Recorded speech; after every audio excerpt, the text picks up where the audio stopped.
Սիրելի աբովյանցիներ, սիրելի կոտակցիներ, այսօր մենք այստեղ ենք, ձեր հետ ոչ միայն մեր ուղերձները ձեզ, մեր կոչերը ձեզ հրամցնելու, այլ նաև ձեր պատգամները լսելու։ Գաղտնիք չէ, մենք ընդհանրապես դահլիճային հանդիպումներ շատ չենք սիրում, բայց այսօր այս գեղեցիկ դահլիճում, որը գեղեցիկ է ձեզնով, այդ հպարտ հայացքներով,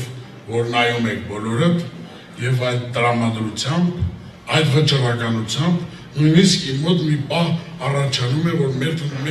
դահլիճային հանդիպումներն են պետք անցկացնել։ Նախ ողջունում եմ եւ շնորհակալություն եմ հայտնում բոլորիդ այսօրվա համար, որ այստեղ եք։ Ուզում եմ իմ հատուկ շնորհակալությունը հայտնեմ պարոն Ներսես Զեյնալվանդյանին, այսօր նրա կողքին ձեր ընդհանուր գործին նվիրված լինելու համար, ձեզ բոլորին, առանձին յուրաքանչյուրի։ Ես չեմ կարող այսօր այստեղ չասեմ, որ ես մեծ հպարտության զգացում ունեմ, որ մեր թիմը համալրել է նաև Ներսես Զեյնալվանդյանը։ Ինչի եմ սա ասում, որովհետև ես նույնիսկ ինքս երիտասարդ լինելով իմ համալսարանական տարիներին հիշում եմ ինչպես էր Ներսեսը պայքարում Հայաստանի անկախության համար։ Եվ կարծում եմ դա ոչ միայն այստեղ Աբովյանում գիտեն, վստահ եմ, որ դա Հայաստանի ամենածայրամասային գյուղերից սկսած մինչև մայրաքաղաքի բուհական համակարգերում բոլորը գիտեն։ Եվ որն է պատճառը, որ պարոն Սաֆարյանը շատ ճիշտ բնորոշում է մեր ընդհանրապես ընտրաշավը, ոչ թե ընտրաշավ է, դա ազատության, դա հպարտության, դա ժողովրդավարության արշավ է։ Մեր պայքարը ինքնասիրության պայքար է։ Ինչի եմ ասում ինքնասիրության, որովհետև այսօր Հայաստանի Հանրապետության քաղաքացու ինքնասիրության խնդիր կա։ Որն են այն պատճառները, որ այսօր մենք գտնվում ենք այս վիճակում։ Ես չեմ խոսի վատ վիճակից, որովհետև դրա մասին խոսողները շատ են, բայց չեմ կարող չխոսեմ այն պատճառներից, որի պատճառով այսօր մենք այս վիճակում ենք։ 21-րդ այս տարում, պայծառ տարում, որտեղ մարդկությունը նորանոր վերելքներ է արձանագրում, Հայաստանում, Հայաստանի Հանրապետության, այո, հպարտ քաղաքացին, նույնիսկ ամենապարզագույն խնդիրները չի կարողանում լուծել։ Այստեղ խիստ տեղին եմ համարում հիշել մեր մեծերից Մովսես Խորենացու այն խոսքը, որ ասում է, որ եթե իշխանավորները չեն կարողանում լուծել իրենց քաղաքացիների, իրենց բնակիչների ազատ, արդար, ստեղծագործ կյանքով, երջանիկ կյանքով ապրելու, արարելու հնարավորությունը, ապա այդ իշխանությունները դառնում են չարիք իր իսկ ժողովրդի համար։ Ես ինչու եմ ասում իշխանավորները, որտեղ իշխանությունը գիտեք միայն հանրապետական կուսակցությունը չէ։ Իշխանավորները տարբեր կուսակցական դրոշներով հանդես են գալի, տարբեր կերպարանափոխված, տարբեր դիմակներով հանդես են գալի, բայց բոլորը նույն գործն են անում։ Այս լեբ լեցուն դահլիճը ինձ միայն մի բան է ապացուցում։ Հավատացած եղեք, որ միայն ընտրակաշարքով չէ, որ հնարավոր է մարդիկ հավաքվեն, որ միայն ընտրակաշարքը չէ, որ Հայաստանում եղանակ է փոխում։ Մենք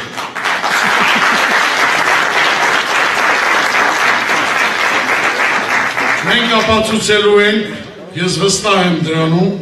որ Հայաստանի Հանրապետության քաղաքացին երբեք իր ինքնասիրությունը չի վաճառում։ Եվ ի տարբերություն այն ձայնային բրոկերների, այն քաղաքացիները, որոնք զերծ են այդ ամենից, այն քաղաքացիները, որոնք իրենց քվեն ավելին են գնահատում, քան այն առաջարկները կարճաժամկետ, որ իրենց արվում է, նրանք են կերտելու Հայաստանի ապագան։ Ցանկացած հասարակության մեջ, ցանկացած պետության մեջ կա մի շերտ, որ այդ շերտն է բառից բուն իմաստով առաջ մղում թե պետությանը, թե ժողովրդին, թե իրենց նպատակներին։ Այսօր մենք հասել ենք մի վիճակի բառից բուն իմաստով, ունենք այնպիսի սոսկալի թվով արտագաղթ, ես միշտ ասում եմ, դա ներքին արյունահոսության նման բան է, որ պետական անվտանգության խնդիրն է այլևս խաթարված։ Ես մի քանի բան ուզում եմ ասեմ մեր ծրագրերից։ Ինչ ենք մենք հիմնականում ասում։ Նախ առաջինը, մենք ասում ենք, որ Հայաստանի զարգացման ուղղությունը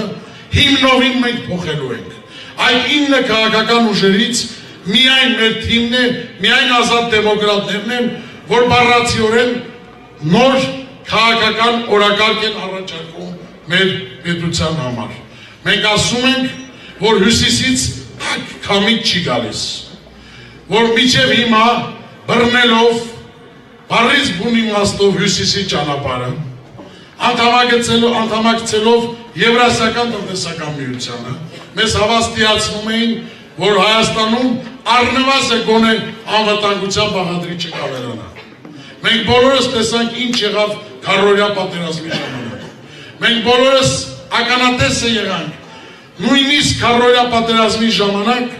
բառացիորեն այն ցինիկ հայտարարությունները, որ Ռուսաստանից փողվարչապետի կամ մեկ այլ բարձրաստիճան պաշտոնյայի մակարդակով հայտարարում էին, որ իրենք շարունակելու են Ադրբեջանի զենք վաճառելու։ Ինչի պետք է Հայաստանի Հանրապետության քաղաքացին այսօր չկարողանա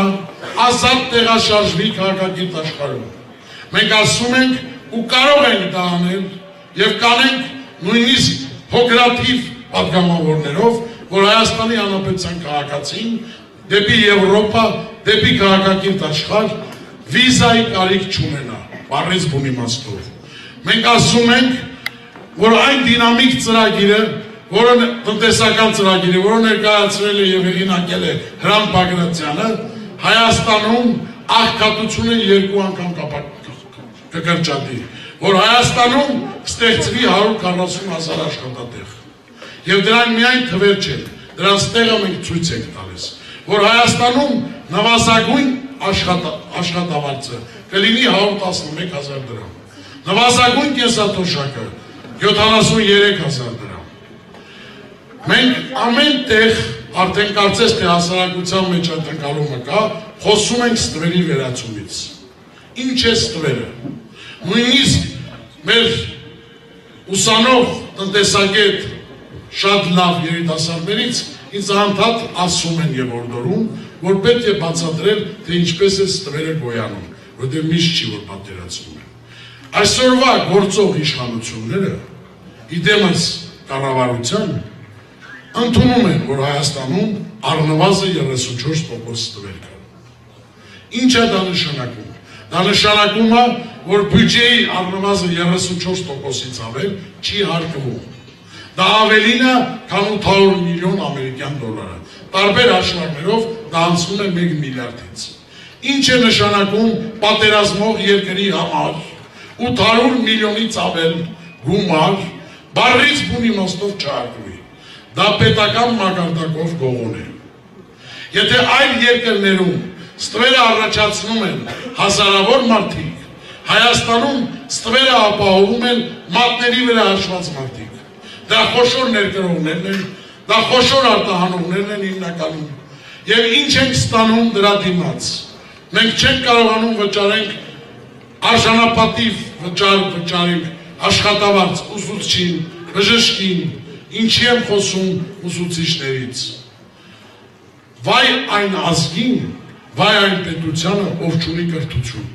ով չունի դպրոց, որովհետև ամեն ինչ դպրոցից է սկսում։ Բառից բուն իմաստով միայն ստվերը կրճատելու հաշվին մանկավարժների աշխատավարձը կարելի է կրկնապատկել։ Առողջապահության ոլորտում կարելի է կրկնապատկել։ Անվտանգության ոլորտում կարելի է կրկնապատկել։ Մեկ շնչի հաշվով մինչև $300 կարելի է ավելացնել բյուջեի կողմից մեկ մարդու վրա կատարվող ծախսը։ Հիմա հարցնում եմ, միթե մենք պետք է հանդուրժենք, որ մի քանի հոգի ապահովեն այդ ստվերը։ Խոսում են կոռուպցիայի վերացումից, խոսում են ստվերը վերացնելուց։ Մենք հստակ կվերացնենք 2-ից 3 ամսում այդ ստվերը։ Մյուսները չեն կարող, որովհետև իրենք են ապահովում այդ ստվերը։ Նոր քաղաքական գործիչներ են հայտնում, որ խոսում են, որ միայն իրենք են ընդդիմադիր։ Վայ եմ մարդում, որ միայն ինքն իրեն են ընդդիմադիր եմ։ Եթե ես ինձնից սկսած միայն ես ընդդիմադիր լինեմ, ուրեմն կործանված մարդիկ ենք։ Ընդդիմությունը դա հասարակության եւ ժողովրդի այն ստվար եւ լայն զանգվածն է, որը ավելին է ճնշող մեծամասնությունն է Հայաստանի, որ այսօր չի կիսում իշխանությունների եւ իշխանականների վարած քաղաքականությունը եւ իշխանական կուսակցությունների վարած քաղաքականությունը։ Քաղաքական ուժեր կան խոսում են կոռուպցիան վերացնելուց։ Ինչ է ընտրակաշարքը, խնդրում եմ բացատրենք ինձ։ Ընտրակաշարքը դա քաղաքական թիվ 1 կոռուպցիան է։ Եվ եթե մարդը այս պահին զբաղված է քաղաքական կոռուպցիայով, ապա նա ինչպես պետք է վերացնի կոռուպցիան։ Ես հորդորում եմ բոլոր այն մարդկանց, ովքեր ուզում են իմանան, թե ինչպես են քաղաքական դաշտում արարեն, թող գան խորհրդակցեն այո պարոն Զեյնալբանդյանի հետ։ Բառից բուն իմաստով, որ միայն իր հեղինակության հաշվին կարողանում է դահլիճներ ունեցնել։ Ես չեմ կարող դա չասել։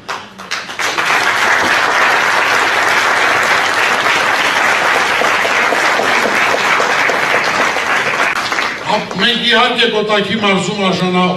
որ շատ տեխնացուներ ունենք, այդ մասին խոսենք, այստեղ նստած է, և մեր շատ հարգաժան Աշոտը, Եղազարյան, Մարինան, բոլորը ճանաչում եք, բայց քանի որ Աբովյանում ենք, ես ուզում եմ մի քիչ առանձնահատուկ խոսեմ նաև Ներսեսից։ Մի շատ բարձ խնդիր կա։ Ինչ է անելու ապրիլի 3-ին Աբովյանցին։ Ապրիլի 2-ից հետո։ Եթե ապրիլի 2-ին գնա և հպարտորեն քվեարկի Ներսեսին, ինքը ազգային ժողովում և ազատ դեմոկրատներին ունենա իր ներկայացուցիչը։ Մենք շատ ենք ցանկանում, որ Աբովյանը իր ներկայացուցիչը և ամեն ինչ անելու ենք ազգային ժողովում ունենա։ Եվ խնդրում եմ դուք բոլորդ աջակցեք, որպեսզի Աբովյանը այո ազգային ժողովում ունենա ոչ թե պապանձված տեխնացու, ոչ թե պապանձված պատգամավոր, այլ Ներսեսի պես արժանավոր պատգամավոր։ Մի վախեցեք։ Իհարկե շատ վախի մասին վախեցողներն են խոսում։ Ես գիտեմ, որ մեր քաղաքացիները ընդհանրապես հպարտ քաղաքացիները վախի խնդիր չունեն։ Ես 91 թվականից սկսած չեմ հիշում, որ բացարձակապես մեր քաղաքացիների մեծ մասը ընդդիմության օգտին քվեարկած չլիներ։ Եվ նաև ինձ վատ եմ զգում, բառից բուն իմաստով, և իմ մեղքի բաժինն եմ տեսնում, որ մենք 25 տարի հետո արձանագրում ենք, որ Հայաստանում ունենք սոված քաղաքացի, չպաշտպանված քաղաքացի, բառից բուն իմաստով արդարադատության բացակայություն, բայց միևնույն ժամանակ ասում եմ, որ մեզ հաջողվելու է Հայաստանում և մենք կարող ենք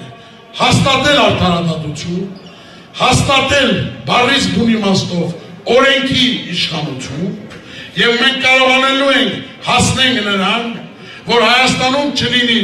ոչ ճնշված քաղաքացի, ոչ սոված քաղաքացի, ոչ էլ ճնշված իշխանավոր, որտեղ իշխանավորներն էլ շատ ճնշված են, իշխանավորների մի մասն են պապանձված են, վախենում են խոսել, պատերի տակ են խոսում, բայց չեն հասկանում, որ իրենց զավակների ապագայի խնդիրն է զոհասեղանին դրված, բառից բուն իմաստով։ Եվ այս պայմաններում ընկրկել, մտածել, որ ընտրակաշարքով է ընտրությունների ելքը որոշվելու, հավատացեք, սխալվում են այդպես մտածողները։